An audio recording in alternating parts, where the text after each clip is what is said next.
शांति।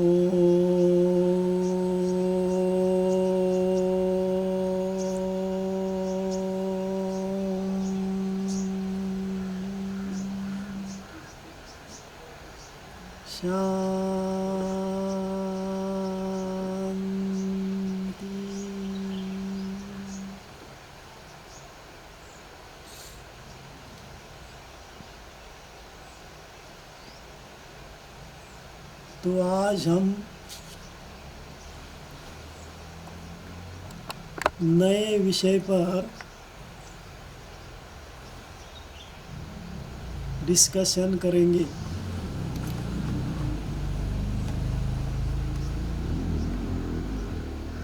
कि इस ब्रह्मांड में प्रकृति का रोल क्या है, वह प्रकृति है क्या।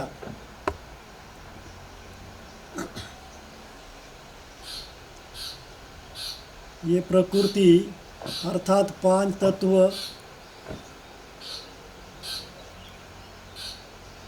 कैसे बने हैं और इन पर आत्मा और परमात्मा का प्रभाव क्या पड़ता है। तो सबसे पहले हम भगवान के महावाक्य लेते हैं। शिव भगवान वाक्य है कि मीठे बच्चों, यह खेल है आत्मा, परमात्मा और प्रकृति का। धरती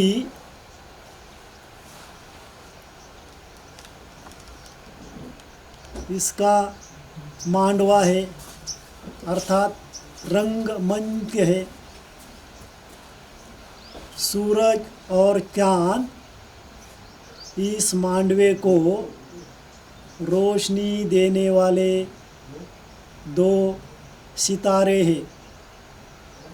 शिव बाबा ने इस महावाक्य में पूरे ब्रह्मांड में क्या क्या है वह बता दिया है। तो हम देखते हैं तीन लोक का चित्र शिव बाबा ने हमें दिखाया है। पृथ्वी, आकाश, सूक्ष्म वतन और मूल वतन।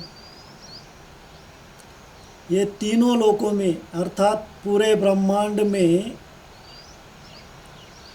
क्या क्या वस्तुएं हैं वह आज हम देखेंगे। उसमें मुख्यत्व दो बातें हैं जो सब बुद्धिमान व वैज्ञानिक जानते हैं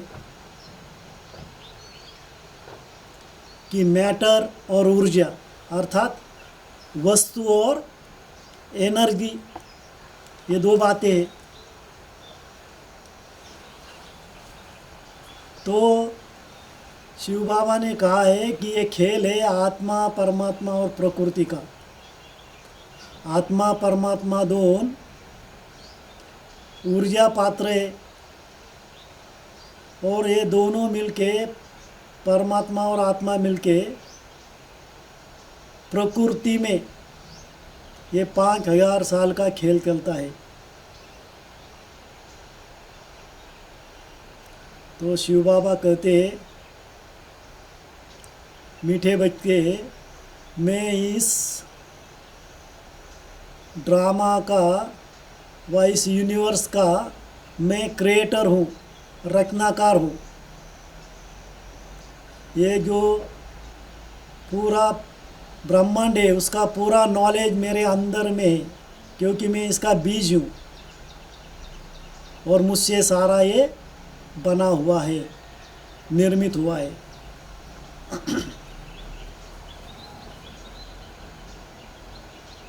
और वैज्ञानिक लोग भी कहते हैं कि जो गॉड पार्टिकल है वह ऊर्जा पूरे ब्रह्मांड में फैली हुई है और उससे पूरा सब क्रिएशन हुआ है, सूरज, चाँद, सितारे, प्रकृति सब का रचनाकार क्रिएटर एक गॉड पार्टिकल है और उसका निकलने वाला निराकार प्रकाश, कॉस्मिक एनर्जी।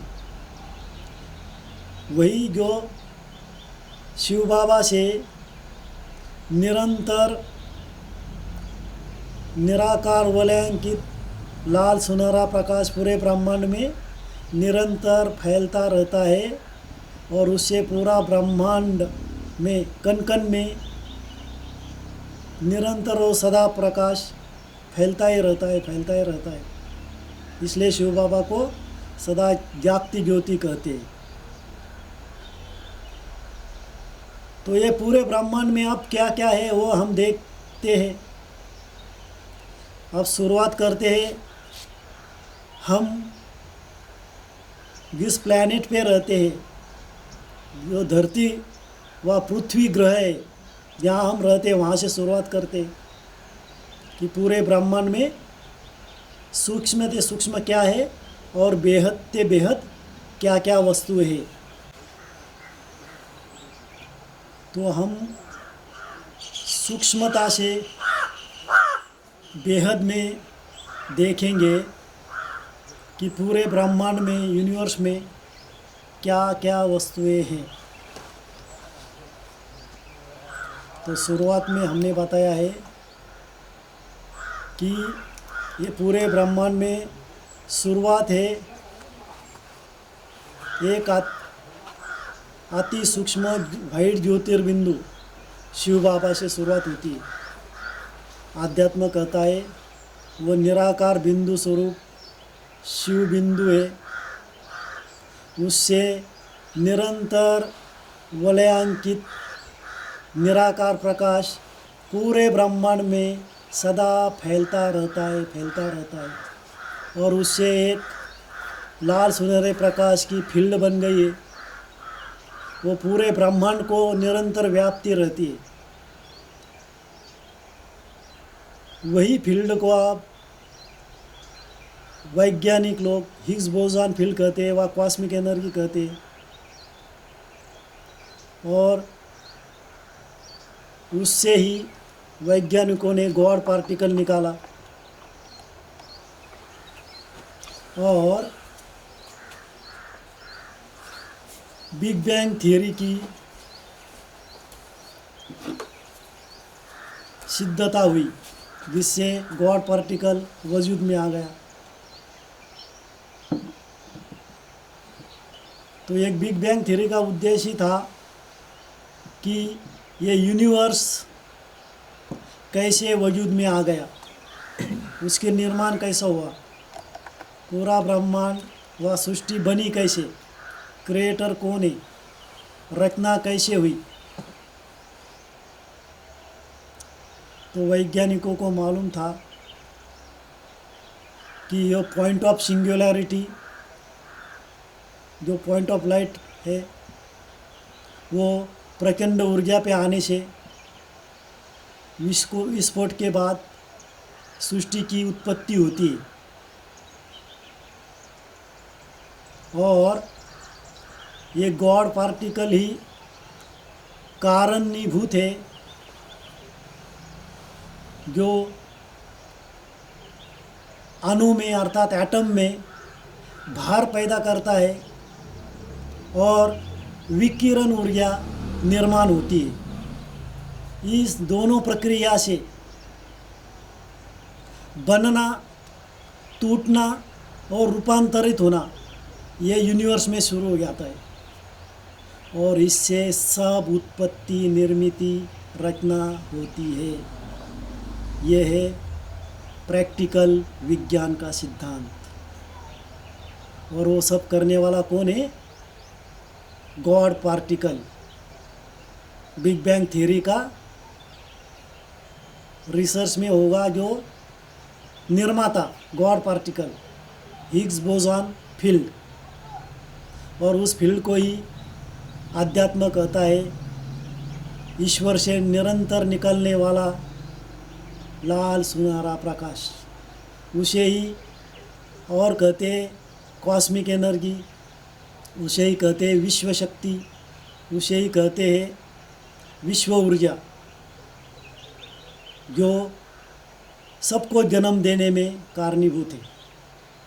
अब हम पूरे ब्रह्मांड में सूक्ष्म से निकल रहे हैं और बेहद तक जाएंगे कि क्या क्या है।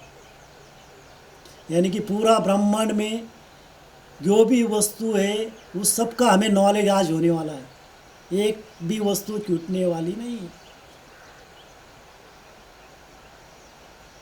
तो सूक्ष्म हमने देखा, शुरुआत सूक्ष्म, सबसे सूक्ष्म है वो पॉइंट ऑफ सिंगुलरिटी अर्थात वाइट प्रकाश का बिंदु।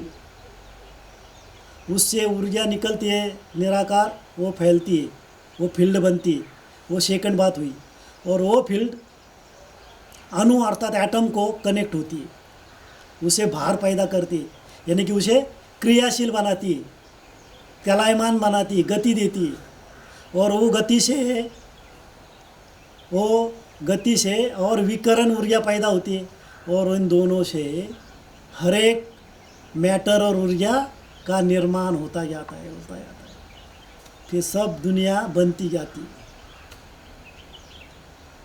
तो ध्यान में आया सूक्ष्म शुरुआत। फिर से बताता हूँ, इम्पोर्टेंट है कि शुरुआत है वैज्ञानिकों का गॉड पार्टिकल। हम उसे कहते शिव बाबा एक वाइट बिंदु है, ईश्वर निराकार प्रकाश छोड़ता है।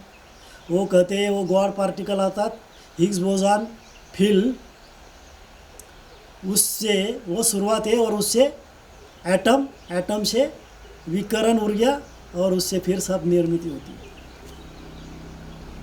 तो एक ही बात हुई आध्यात्म और विज्ञान की। तो शुरुआत सूक्ष्म है, अब बेहद तक जाते हैं क्या क्या है।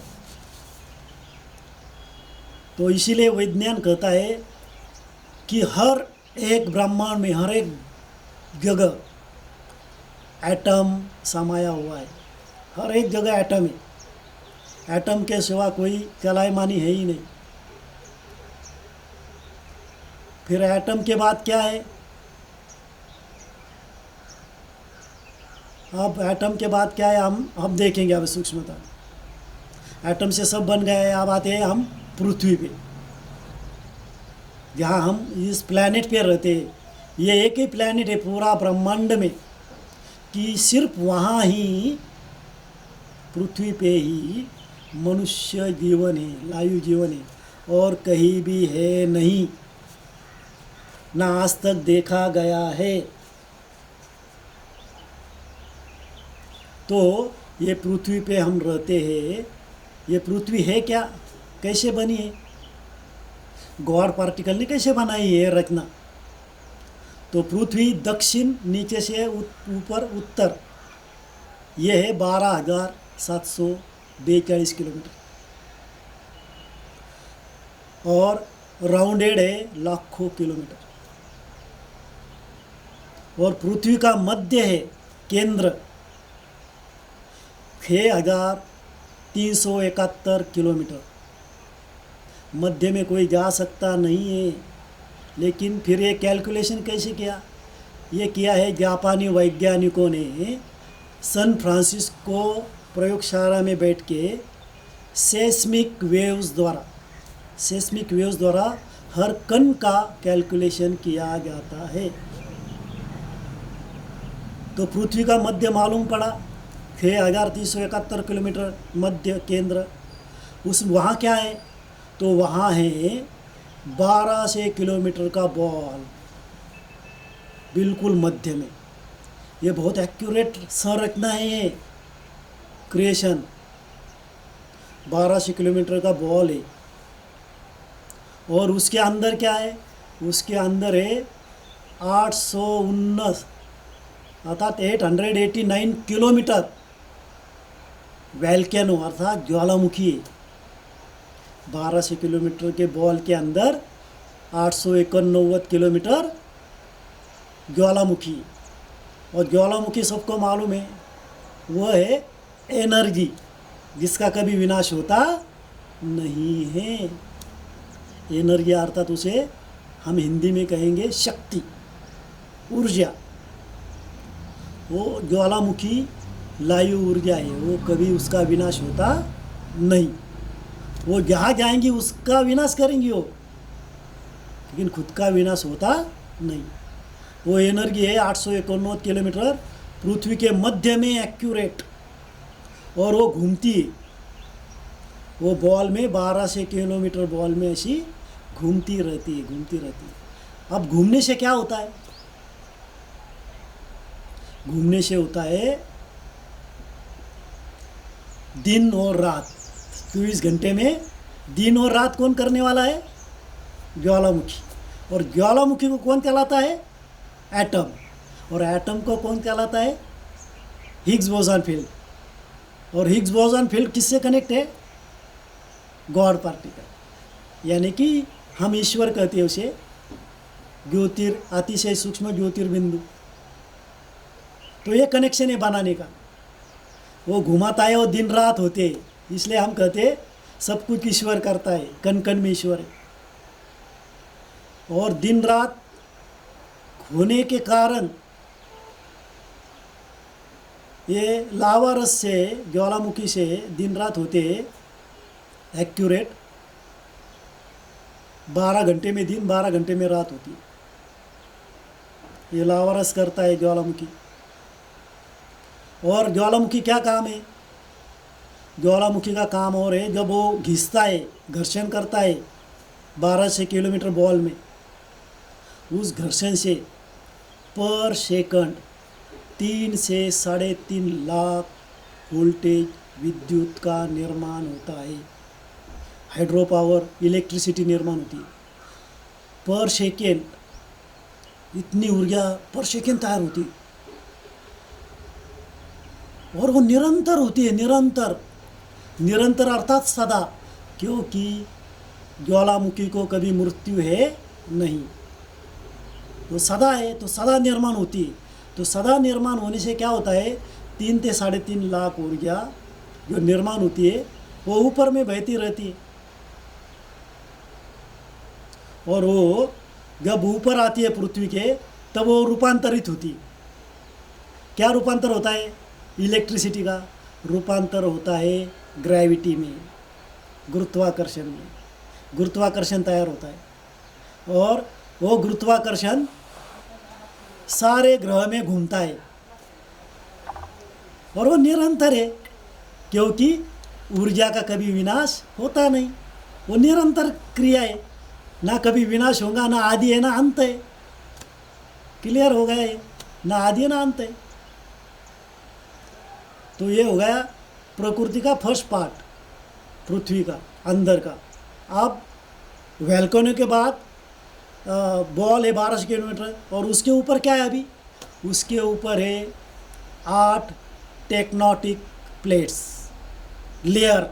जैसे प्याज को लेयर होता ना, कांदा कहते हैं हम, प्याज, ऐसे 8 लेयर है पृथ्वी को। 1 2 3 4 5 6 7 8। पहले ज्वालामुखी, 1200 किलोमीटर का बॉल और 8 प्लेट।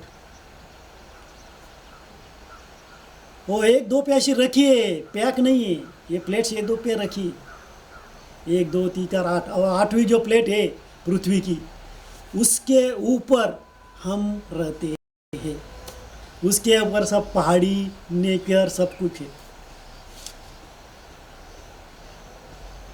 और ये जो 8 प्लेट है, और उससे पहले जो ज्वालामुखी है, वो कभी ऊपर आता है। ऊपर आने के बाद बहुत जगह आता है। वो इटली में ज़्यादा आता है, अपने अंडमान में भी आ गया था, निकोबार में। जब ऊपर आता है, तब ऊपर आने के बाद वो उसके सामने जो भी कुछ आता है उसको जला देता है। उसके सामने कोई भी जिंदा नहीं रह सकता ज्वालामुखी, क्योंकि उससे काम क्या है? वो जो सब ऊपर आने के बाद जो सब जला जला के आता है, डोंगर दगड़ खड़क सब, वो फिर अपनी जगह आता है। क्योंकि वो अपनी जगह जब छोड़ेगा ना, तो दिन रात नहीं होंगी। इसलिए वो सिस्टम बनाई है, एक्यूरेट, वंडरफुल सिस्टम, सृष्टि को नियंत्रण करने। और वो अपने जगह फिर आता है। अभी प्रॉब्लम ये हुआ है, वैज्ञानिक लोग बोल रहे हैं कि वो लावा रस इतना उफल रहा है, उफान आ रहा है, वो इटली के बाहर उसे वो उन्होंने द्वार खोला है। वैज्ञानिकों ने कहा है ये अब लगभग मुझे लगता है 5-7 साल से पहले कहा है कि बोले किसी भी सेकंड पूरा यूरोप वो जो ज्वालामुखी ऊपर आ गया ना, वो अब किसी भी सेकंड, ये भी सेकंड हो सकता है अभी, कि पूरा यूरोप उसमें भस्म हो जाएगा और 500 कोटि लोक संख्या का मृत्यु हो जाएगा। उन्होंने डिक्लेयर किया है ये सब प्रैक्टिकली, यानी वो भी विनाश का कारण बन रहा है।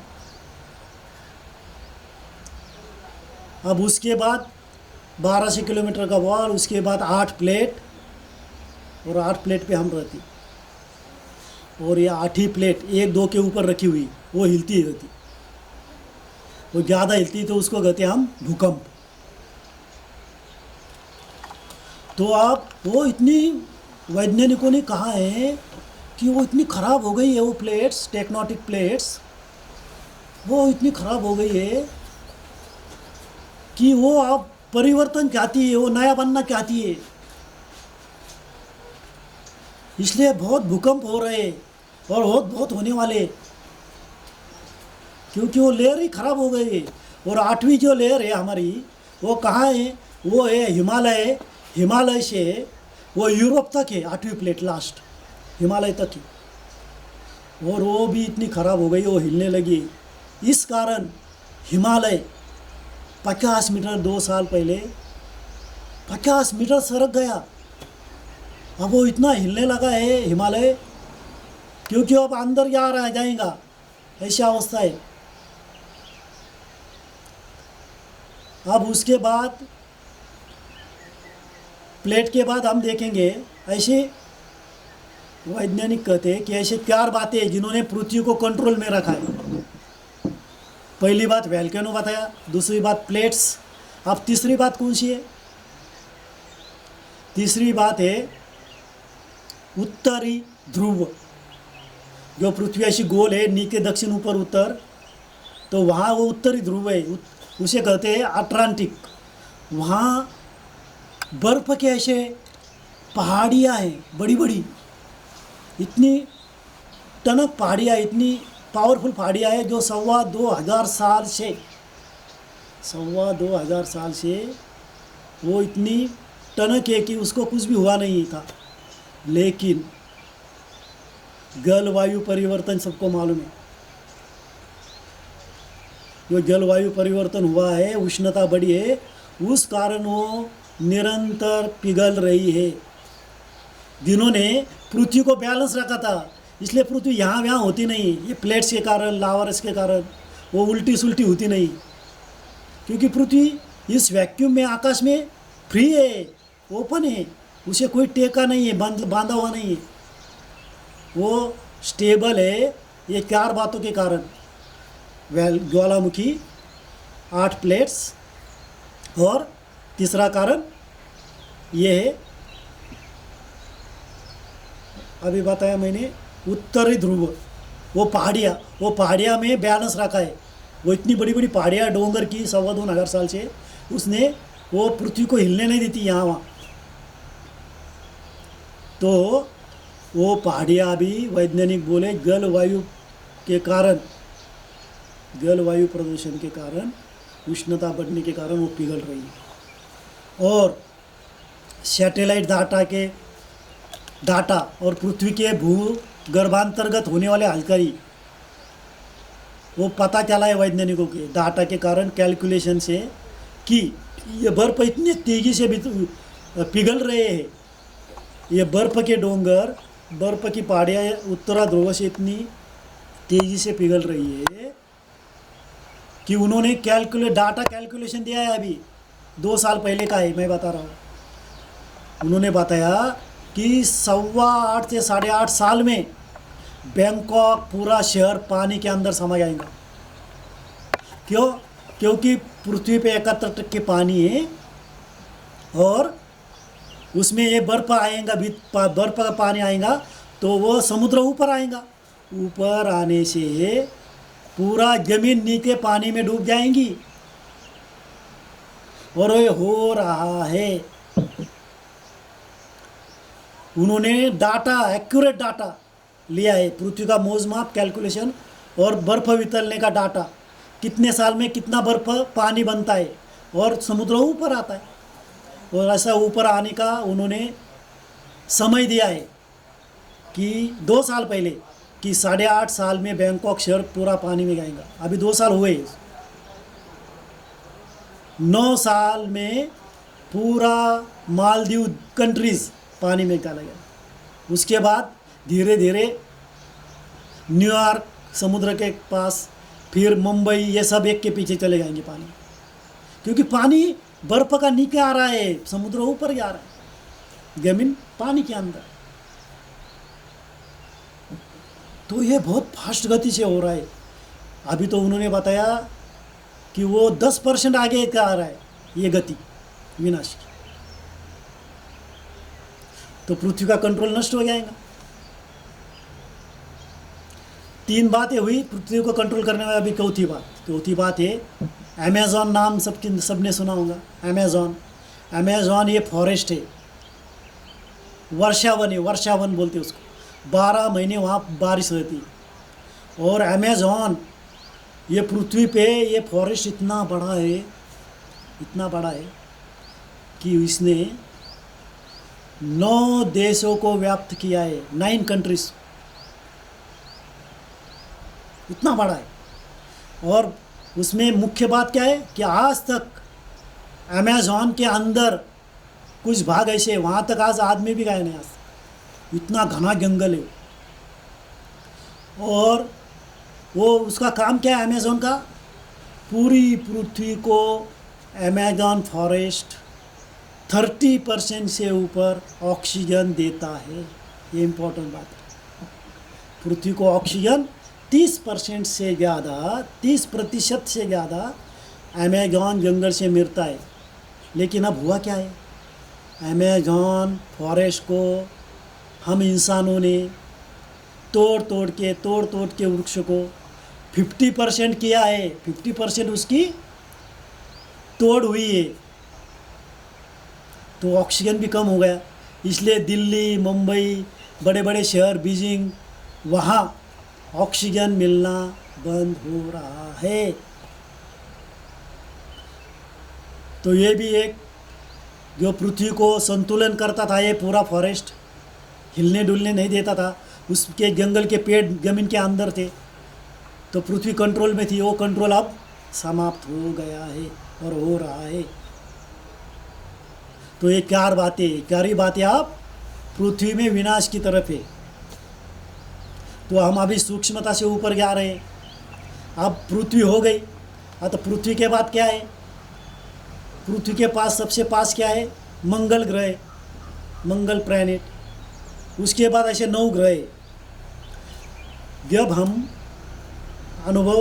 हम अनुभव करें कि हम आकाश के ऊपर खड़े, तो नीचे देखा, आकाश के ऊपर हम नीचे देखते हैं तो क्या दिखाई देता है, तो ये दिखाई देता है कि सूर्य बीच में, मध्य में, सूरज मध्य में, और उसके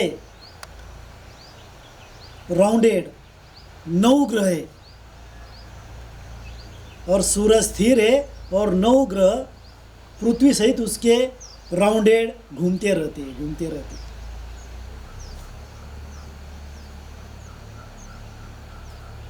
तो ये 9 ग्रह सूरज, चंद्रमा और पृथ्वी के ज्वालामुखी से जो विद्युत तरंगें निकलती है, वो ट्रांसफॉर्म होती है गुरुत्वाकर्षण में। वो गुरुत्वाकर्षण सूरज, चंद्र और पृथ्वी से तैयार होता है, और वो गुरुत्वाकर्षण से 9 ग्रह एक दो से पक्के जुड़े हुए, और ये निरंतर है और सदा है। इसलिए ये कहीं भी एक दो को छोड़ के जा नहीं सकते, एक दो को बंधे हुए गुरुत्वाकर्षण से, और वो सूरज के राउंडेड घूमते रहते। उसे कहते सौर मंडल, अर्थात गैलेक्सी, अर्थात आकाशगंगा कहते। ये है आकाशगंगा। अब आकाशगंगा समझ में आ गई। अब आकाशगंगा के ऊपर जाते हैं हम। आकाश गंगा छोड़ के भी जो पूरा नीला नीला वैक्यूम है पृथ्वी के नीचे ऊपर लेफ्ट राइट चारों ओर जो वैक्यूम है उसे आकाश कहते हैं हम।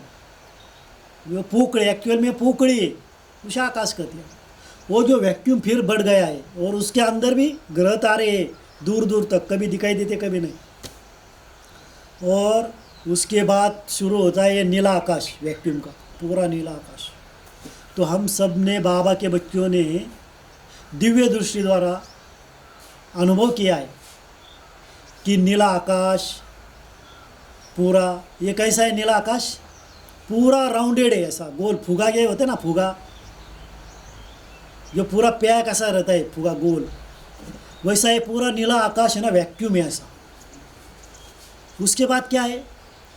उसके ऊपर है, बाबा ने बताया, ईश्वर ने बताया कि उसके ऊपर है सूक्ष्म वतन, जो उसकी निर्मित है तीन, स्थापना, पालना और विनाश की। वो सूक्ष्म वतन, वो क्या है सूक्ष्म वतन? वह है अतिशय शुभ्र व्हाइट का प्रकाश, अर्थात उसे हम कहेंगे मेरी मत से अल्ट्रा वायलेट लाइट, फरिश्तों की दुनिया। तो वहाँ है पूरा सफ़ेद प्रकाश, गोल राउंडेड, पूरा गोल राउंडेड। दूसरा फुगा, हम ऐसा एग्जाम्पल देते हैं, दूसरा फुगा, जैसे एक फुगा पहला आकाश का, उसके बाद सूक्ष्मतन का फुगा, पूरा राउंडेड।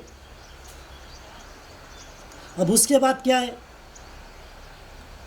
अब उसके बाद है जिसे कहते हैं मूल वतन, जिसे कहते हैं परम धाम, जिसे कहते हैं सातवां आसमान, जिसे कहते हैं ब्रह्मांड का अंतिम भाग, मूल वतन, बहुत नाम है उसको, परम धाम, मूल वतन। तो वहाँ क्या है? तो वहाँ है एक अतिशय सूक्ष्म सफ़ेद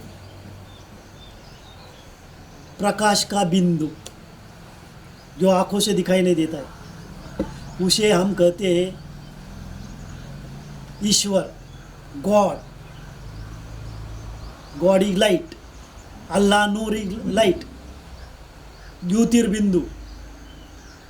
और वो वाइट बिंदु वहाँ है और उससे निरंतर लाल सुनहरा प्रकाश पूरे ब्रह्मांड में फैलता है, कण कण में फैलता है, क्योंकि वो सदा है, सदा और सदा फैलता है उससे। उसे कहेंगे सुप्रीम पावर, उसे कहेंगे पूरे ब्रह्मांड में सर्वोच्च ऊर्जा का स्रोत। वो उससे पूरा ब्रह्मांड बना हुआ है और उसे ही वैज्ञानिक कहते हैं हिग्स बोसॉन फील्ड, उसे ही कहते हैं कॉस्मिक एनर्जी। अल्बर्ट आइंस्टाइन कहते हैं कॉस्मिक एनर्जी। उससे सबकी उत्पत्ति होती है, जो शुरुआत है। वो तीसरा फुगा है और वो मूल वतन जो है वो पूरा उसने अपने पेट में लिया है, गोल है ऐसा, गोल नीचे से ऊपर पूरा उसने अपने पेट में क्या लिया है? सूक्ष्म वतन को लिया है पेट में। और सूक्ष्म वतन के पेट में क्या है? आकाश। और आकाश के पेट में क्या है? आकाश गंगा। और आकाश गंगा के अंदर क्या है? पृथ्वी। और पृथ्वी पे हम अभी यहाँ बैठे हैं। गए बेहद तक, सूक्ष्मता से बेहद तक गए। अब मूल वतन कहाँ तक है? क्या आप बुद्धि से इमेजिन कर सकते हैं? मन बुद्धि से वहाँ जाके मूल वतन शुरू हो गया। सूक्ष्म वतन के बाद वो लाल सुनहरा प्रकाश विलाइट एक वाइट बिंदु से बना है। पूरा ब्रह्मांड दूर दूर दूर गए, दूर गए, दूर गए, क्या कहाँ तक जाएंगे? कहाँ तक जाएंगे? कहाँ समाप्त हुआ है? उसे हद कहाँ है? उसे मर्यादा कहाँ है? कहाँ रुका हुआ है मूल वतन? समझो कहाँ रुका हुआ है, हम गए वहाँ, वहाँ रुका हुआ है। उसके बाद क्या है? उसके बाद क्या है? कुछ ना कुछ है ही। इसे कहते हैं बेअंत, बेहद, अनलिमिटेड है। मूल वतन अनलिमिटेड है, उसका लिमिट नहीं, उसे मर्यादा नहीं, उसे अंत नहीं, इसलिए कहा जाता है बेअंत। और वो बना किससे? वो बना है एक अति सूक्ष्म वाइड बिंदु से, जिसे गॉड पार्टिकल कहते हैं, जिसे पॉइंट ऑफ सिंगुलैरिटी कहते हैं वैज्ञानिक, और जिसे हम कहते हैं ईश्वर प्रकाश बिंदु, अल्लाह नूर, गॉड इज लाइट, एक ओंकार प्रकाश स्वरूपा गुरु नानक जी कहते हैं। उससे वो बेअंत बना है, बेअंत, अंत ही नहीं। इसे कहते तेरी लीला अपरम अपार है। सब भक्त लोग कहते हैं लेकिन अर्थ मालूम नहीं। अब विज्ञान सहित हमें ये बातें मालूम पड़ रही है। अब बेहद में क्या है मालूम पड़ा? सिर्फ लाल सुनहरा प्रकाश, कॉस्मिक एनर्जी, जिसे सर्वशक्तियाँ कहती है, कॉस्मिक एनर्जी बेहद में। अब उसके अंदर क्या क्या है? अब शिव बाबा ने बताया, अब वहाँ आते हैं हम पूरा जानेंगे क्या है पूरा ब्रह्मांड में। एक भी नहीं वस्तु, विज्ञान भी कहेंगे एक भी वस्तु नहीं है। आप देखो अब क्या क्या है इसके अंदर, ब्रह्मांड के अंदर। सूक्ष्मतन के नीचे आ गए हम। अब बाबा ने क्या बताया है कि मीठे बच्चे, ये खेल है आत्मा, परमात्मा और प्रकृति का। आत्मा परमात्मा मालूम है क्या है? ऊर्जा, एनर्जी है। और प्रकृति क्या है? मैटर, वस्तु, सिंपल है। अब आत्मा और परमात्मा दोनों मिलके वो मैटर पे प्रभाव डालते और निर्मित होने लगती है, रचना होने लगती है। इसलिए परमात्मा और आत्मा को कहते हैं रचयिता, रचनाकार, क्रिएटर, कंट्रोलर, डायरेक्टर, ये सब उपमा उसको है। उसे ही वैज्ञानिक कहते हैं Higgs boson field, God particle. अब आत्मा परमात्मा मालूम, आधा प्रकृति आती है। प्रकृति में क्या है? प्रकृति में क्या है सबको मालूम है, लेकिन प्रकृति बनी कैसे है ये सबको, बहुतों को मालूम नहीं, साइंसदान को मालूम है प्रकृति बनी कैसे। प्रकृति बनी है 103 एलिमेंट से। ये बहुत इंपॉर्टेंट बात ध्यान में रखना। आत्मा परमात्मा के बाद ये ब्रह्मांड में 103 एलिमेंट्स है जिससे सब कुछ बना है। 103 एलिमेंट्स अर्थात 103 मूल द्रव्य कहते हैं हम उसे हिंदी में। 103 मूल द्रव्य, ये 103 मूल द्रव्यों से 5 तत्व बने हैं। 5 तत्व कौन से? पृथ्वी, पानी, अग्नि, वायु और आकाश। ये 5 तत्व बने हैं 103 एलिमेंट्स से। समझो एक का मैं बताता हूँ आपको एग्जाम्पल, पानी का। क्या पानी जो बना है वो उसका रूप पानी का जो दिखता है वैसा है क्या? वैसा है नहीं। पानी कैसे बनता है?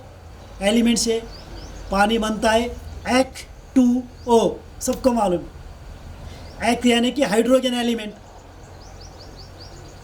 H म्हणजे हाइड्रोजन, हाइड्रोजन वायु है। वो वायु के 2 कण लिए हमने, 2 कण, H2 यानी कि 2 कण लिए, और उसमें O आगे क्या H2O, वो यानी क्या? ऑक्सीजन का वायु, उसका एक कण लिया और ये 2 कणों में मिक्स किया कि पानी दिखने लगता है। 5 तत्व तैयार होने लगता है, पानी तत्व तैयार होता है H2O से। क्लियर? ये 5 तत्व 103 एलिमेंट से बने। हो गया क्लियर? अब क्या बाकी रहा? कुछ भी नहीं है, एक भी वस्तु बाकी नहीं रही पूरे ब्रह्मांड में। आत्मा परमात्मा एनर्जी मालूम हो गया, प्रकृति बनती 103 एलिमेंट से, समाप्त। कुछ भी नहीं है ब्रह्मांड में, कुछ भी नहीं है इसके सिवा। और इनसे आत्मा परमात्मा 103 एलिमेंट्स और 5 तत्वों से सब कुछ बनाते हैं। ये दिखता है ना सब, ये सब कुछ इनसे बना है। मूल इसलिए नाम दिया है मूल द्रव्य अर्थात एलिमेंट्स। मूल द्रव्य 103, उससे 5 तत्व बने, फिर उससे आत्मा परमात्मा ने सब कुछ बना दिया। जो भी दिखता है नेचर विकर सब सब कुछ, मनुष्य सब कुछ उससे बनता है। तो ध्यान में आया सूक्ष्म वाइट प्रकाश का बिंदु, पॉइंट ऑफ सिंगुलरिटी, उससे हिग्स बोसन फील्ड, और वो कनेक्ट होती है एटम से, अणु से, और अणु से विकिरण ऊर्जा तैयार होती है, और उससे सब बनना बिगड़ना निर्मिति क्रिएशन शुरू होती है। ये है आत्मा परमात्मा और प्रकृति का खेल। ये खेल है, बाबा कहते हैं, ईश्वर कहते हैं, ये 5000 साल का खेल चलता है। पहले बनता है, फिर 5000 वर्ष बाद बिगड़ता जाता है, और फिर उसका बिग बैंग थ्योरी होती है, विस्फोट, महापरिवर्तन, और फिर निर्मिति होती है। यानी कि बनना बिगड़ना और रूपांतरित होना, ये क्रिया होती है। इसे कहते हैं प्रकृति का खेल। हम कहते हैं सतयुग आता है, फिर कलयुग बनता है, फिर विनाश होता है। विज्ञान कहता है प्रकृति पहले एकदम क्लीन थी, बाद में खराब होती है, फिर विस्फोट होता है, बिग बैंग थ्योरी, फिर निर्माण होती है, अर्थात रिजुनेट होती है। ये क्रिया निरंतर दर 5000 वर्ष में चलती रहती है। यह प्रकृति का खेल, आत्मा परमात्मा और प्रकृति का खेल। अच्छा, ओम शांति।